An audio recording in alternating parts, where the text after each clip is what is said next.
నాగార్జున గారు ఎంతో తప్పించి ఎలాగైనా సరే అఖిల్ గారిని హీరోగా నిలబెట్టాలి అన్న ఉద్దేశంతో తీసినటువంటి సినిమా లెనిన్. ఈ సినిమా రిలీజ్కి ముందు ఈ సినిమా యొక్క వన్ ఆఫ్ ద ప్రొడ్యూసర్ అయినటువంటి సూర్యదేవర నాగవంశీ గారు చాలా ఇంటర్వ్యూల్లో మాట్లాడుతూ ఏం చెప్పారంటే, ఈ సినిమా హిట్ అవుతుందో లేదో నాకు తెలియదు కానీ సినిమా చూసిన తర్వాత ఆడియన్స్ సినిమా బాగాలేదు అని అయితే అనరు అని అన్నారు. ఎగ్జాక్ట్గా అదే జరిగింది. మేకర్స్ యొక్క ఇంటెన్షన్ ఎలా ఉందంటే, ఈ సినిమా ఏదో పెద్ద బ్లాక్ బస్టర్ అయిపోవాలి, కమర్షియల్గా పెద్ద హిట్ సినిమా అవ్వాలి అన్నట్టు ఈ సినిమా తీసినట్టు నాకేం అనిపించలేదు. పర్లేదు, బాగానే ఉంది అని చెప్పేసి పాస్ మార్క్స్ వేయించుకుంటే చాలు అన్న ఉద్దేశంతో ఈ సినిమా తీశారేమో అని నాకు అనిపించింది. మేబీ నాగార్జున గారి యొక్క ఉద్దేశం ఏమిటంటే, అఖిల్ పర్లేదు, అఖిల్లో మంచి నటుడు ఉన్నాడు అని ఈ సినిమా ద్వారా ఆడియన్స్కి చూపిస్తే చాలు అని అనుకుని ఉండి ఉండొచ్చు. ఎందుకంటే the great legendary director Dasari Narayana Rao గారు ఎప్పుడూ కూడా ఒక విషయం చెప్తూ ఉండేవారు, హీరో అవ్వడానికి టాలెంట్ అవసరం లేదు, వాళ్ళని సపోర్ట్ చేస్తూ వాళ్ళ యొక్క ముఖాలని ఆడియన్స్కి అలవాటు చేస్తే చాలు. ఎప్పుడైనా సరైనవి ఒక 2 సినిమాలు పడ్డాయంటే ఆటోమేటిక్గా వాళ్ళే పెద్ద హీరోలు అయిపోతారని. అది 100% కరెక్ట్. ఇప్పుడున్న మన పెద్ద హీరోలకి పెద్ద గొప్ప టాలెంట్స్ ఏమీ లేవు, అట్లీస్ట్ చాలా మందికి అయితే లేవు. వాళ్ళకి బ్యాక్గ్రౌండ్ ఉంది, వాళ్ళ ముఖాలని ఆడియన్స్కి బాగా అలవాటు చేశారు.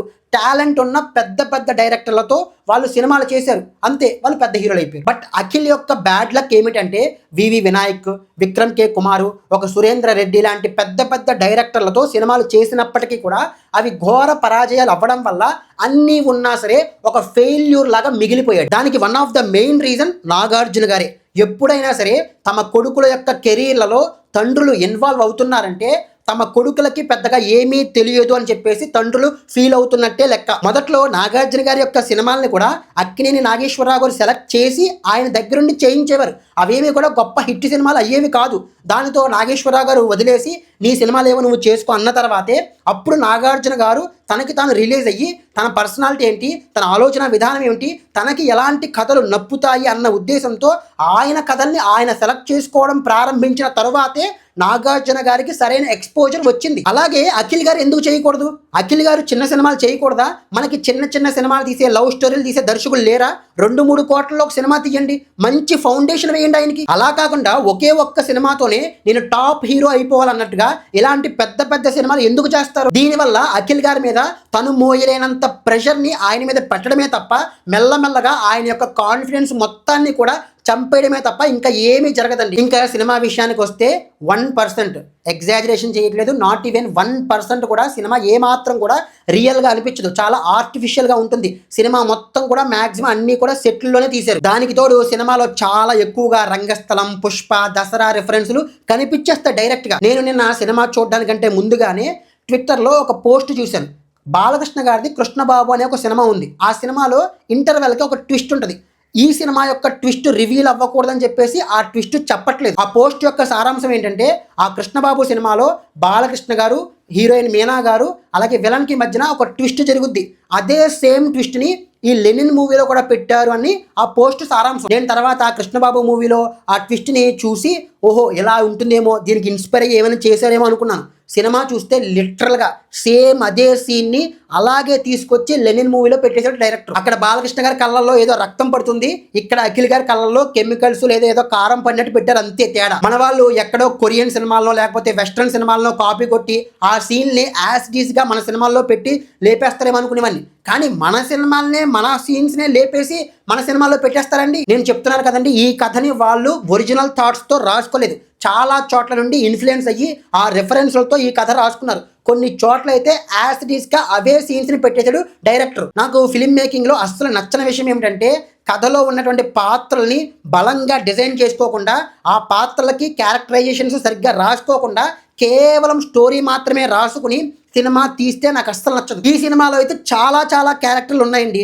వాళ్ళందరూ కూడా ఏదో నామకే వాస్తేకి పేరుకి అక్కడక్కడ కొన్ని డైలాగులు చెప్పడానికి, లేకపోతే ఉత్సవ విగ్రహాల్లో నుంచోడానికి, లేకపోతే సడన్గా మాయమైపోతారు కొన్ని క్యారెక్టర్లు అయితే తప్ప వాళ్ళకి ఎలాంటి ఇంపార్టెన్స్ కూడా లేదు. పాత్రలు బలంగా ఉంటే కథ బాగా పండుతుంది. కథ బాగా పండితే కథలో ఉన్న ఎమోషను ఆడియన్స్కి చాలా బాగా కనెక్ట్ అవుతుంది. అక్కడే ఒక దర్శకుడి యొక్క నిజమైన దర్శకుడి యొక్క ప్రతిభ అనేది వస్తుంది. ఈ సినిమాకి అతిపెద్ద మైనస్ ఏమిటంటే దర్శకత్వం అనేది చాలా రొటీన్గా ఇన్ఎఫెక్టివ్గా ఉంది. దర్శకుడు ఈ కథని, ఆ కథలో ఉన్న పాత్రలు బిహేవ్ చేసే విధానాన్ని అస్సలు కన్విన్సింగ్గా చెప్పలేకపోయాడు. ఫర్ ఎగ్జాంపుల్, ఈ సినిమాలో ఒక మదర్ క్యారెక్టర్ ఉంటుంది. ఆ మదర్ క్యారెక్టర్ని ఎలా చూపిస్తారంటే ఆమె చాలా విలన్ను, ఆమె ఏదైనా చేస్తుంది. ఎంతలా అంటే ఒక అమ్మాయిని అత్యంత దారుణంగా చంపించడానికి కూడా వెనకాడదు అన్నంత రేంజ్లో చూపించి సెకండ్ హాఫ్కి వచ్చేసరికి అది ఆమె చేయించలేదు, ఆమె కొడుకు దగ్గరుండి చేయించాడు అన్నట్టు చూపిస్తారు. అది నీకు తెలిసినప్పుడు మరి ఫస్ట్ హాఫ్లో ఆమెకు ఎందుకు అంత బిల్డప్ ఇచ్చావు? ఆమె తమ్ముడి క్యారెక్టర్ ద్వారా ఆమె దగ్గరుండి ప్లానింగ్ చేయించినట్టు ఎందుకు చూపించాలాగా? అలాగే విలన్ క్యారెక్టర్ కూడా, వాడు చాలా కన్నింగు, అన్నీ కూడా మనసులోనే దాచుకుంటాడు. ఫస్ట్ హాఫ్లో వాడిని చాలా మంచోళ్ళలో చూపించి సెకండ్ హాఫ్లో వాడు చాలా పెద్ద విలన్ అన్నట్టు చూపిస్తారు. అది ఏమాత్రం కూడా కన్విన్సింగ్గా లేదు భయ్యా. దర్శకుడు లేదా రచయిత ఈ కథలోని చాలా పాత్రల్ని ఎలా చూపించాలి అని అనుకున్నారంటే ఇక్కడ ఎవ్వరూ మంచివారు కాదు, చెడ్డవారు కాదు, కేవలం అవకాశవాదులు మాత్రమే ఉంటారు అన్నట్టుగా చూపించాలి అని అనుకున్నాడు. ఓకే, నువ్వు నీ పాత్రల ద్వారా దేని గురించి చెప్పాలనుకుంటున్నావో యాజ్ ఏ ఆడియన్గా నేను అర్థం చేసుకునే ప్రయత్నం చేస్తున్నాను, కానీ నాకు అది కనెక్ట్ అవ్వట్లేదు. ఎందుకంటే ఒక దర్శకుడిగా నీ కథని హాఫ్ హార్టెడ్గా చెప్పావు, ఫుల్లీ కన్విక్షన్తో కన్విన్సింగ్గా చెప్పలేకపోయావు. ఇక్కడ దర్శకుడిని కూడా పూర్తిగా మనం తప్పు పట్టలేమండి.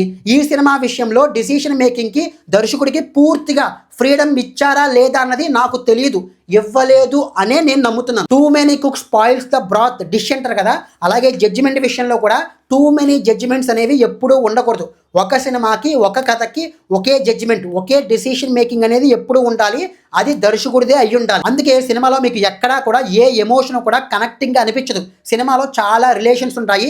ఆ రిలేషన్స్లో ఏ ఒక్క రిలేషన్ యొక్క ఎమోషన్కి కూడా మనం ఆడియన్స్గా కనెక్ట్ అవ్వం. అది ఏ కథ అయినా సరే ఆ కథలో ఉన్న ఎమోషన్ ఆడియన్స్ యొక్క హృదయానికి తాకకపోతే ఆ కథ ఫెయిల్ అయిపోయినట్టే. ఈ సినిమా గురించి ఒక్క ముక్కలో చెప్పాలంటే ఇది ఒక plastic movie. Everything on the screen looks plastic only. Emotions ప్లాస్టిక్గా ఉన్నాయి, ఆర్టిస్టుల యొక్క పర్ఫార్మెన్స్లు ప్లాస్టిక్గా ఉన్నాయి, సెట్లు ప్లాస్టిక్గా ఉన్నాయి, బ్యాక్ డ్రాప్ ప్లాస్టిక్గా ఉంది, ఈవెన్ దర్శకుడి యొక్క విజన్ కూడా ప్లాస్టిక్ లాగానే ఉంది. అలాంటి ఒక ప్లాస్టిక్ సినిమాలో మనం టెక్నికాలిటీస్ గురించి ఏం అనలైజ్ చేస్తాం? అఫ్ కోర్స్ అవి కూడా ప్లాస్టిక్ గానే ఉన్నాయి. మరి ఈ సినిమా ద్వారా మేకర్స్ యొక్క ఉద్దేశం ఏమిటి? ఏదో పెద్ద బ్లాక్ బస్టర్ ఈ సినిమా ద్వారా కొట్టేయాలని కాదు. అఖిల్ అని ఫెయిల్యూర్స్లో ఉన్న ఒక హీరోని మంచి నటుడుగా ఆడియన్స్కి అలవాటు చేస్తే చాలు. మేకర్స్ యొక్క ఉద్దేశం అది కాదనుకోండి, వాళ్ళు ఫెయిల్ అయిపోయినట్టే.